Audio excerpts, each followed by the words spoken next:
And stargazers around the world have been treated to a magnificent meteor light display. Well, these were the skies above a 9th century church in Croatia in the early hours of this morning, when as many as 100 shooting stars were visible each hour. Well, it was a similar spectacle in the Valley of the Whales in Egypt.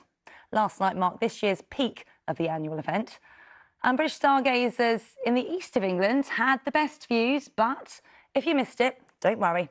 The phenomenon should still be visible right into next week. Fantastic. Let's have a look at this picture, shall we?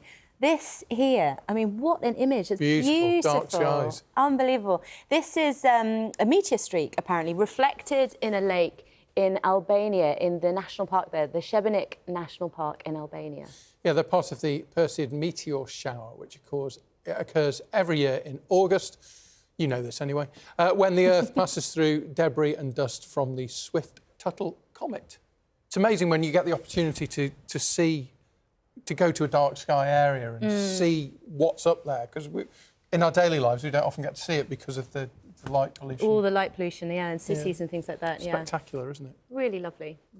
Now, the annual Perseidmeteorshower has lit up skies all across the world, to the delight of those hoping to catch a glimpse of a shooting star.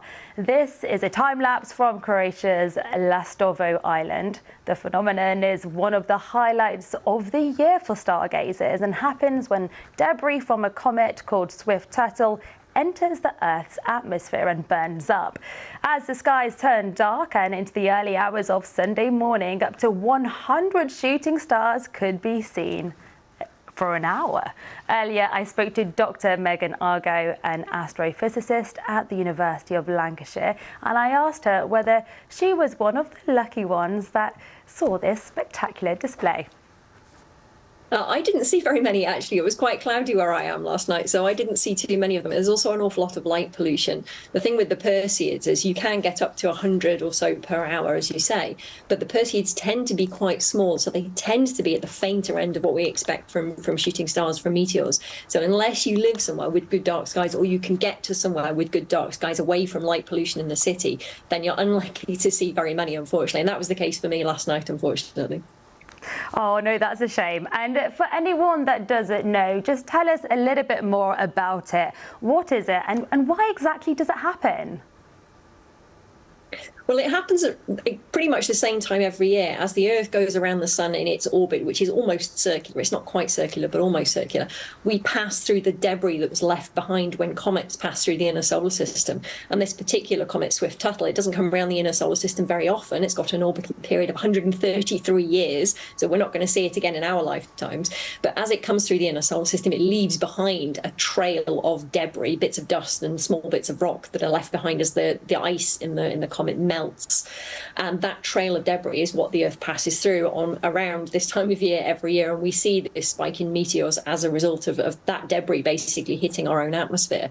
And it's actually active not just for the night of the 12th of August. You can actually see Perseid meteors all the way from sort of towards the end of July all the way through till the end of August. So if you missed it last night, if you can get to somewhere with clear skies tonight, you still see a reasonable chance of seeing quite a few meteors. Not as many as last night, but still a good number of them. So we're still in for a chance then. And what tips do you have for us? So if anybody who actually wants to catch a glimpse of this, what tips do you have for them to maximise their chances of spotting a meteor shower?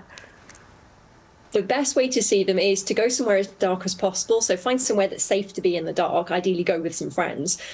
Deck chairs are good. Blankets are good because it can get quite cold. But basically go outside after dark. The later in the night you can stay up, the better. So actually the early hours of the morning before the sun starts to make the sky bright again are usually the best time to go out. But take a warm drink in a flask and just be prepared to sit and watch the sky, because it's no point getting a telescope out because these things streak across the sky and cover quite a large area of the skies. So you want to have as good a view as possible. So somewhere that's dark with not so many trees around, so you've got a good horizon, and just enjoy being outside and looking at the night sky. And if you're lucky and if you're patient, you will see some of them streak across the sky. Megan, those are great tips. Thank you so much. And also, just very briefly, what else can stargazers expect to see elsewhere this year? Well, in the night sky at the moment, it being the summer, of course, it doesn't get dark until quite late in the evening, so you do have to stay up quite late to see anything. But at the moment, this time of year, when it goes dark, you can see 3 very bright stars towards the southern part of the sky, and that's the summer triangle. So they're actually stars in 3 different constellations, but those are 3 of the brightest stars in the night sky, and that's probably the easiest thing for people to look at in the sky right now and spot without using any kind of star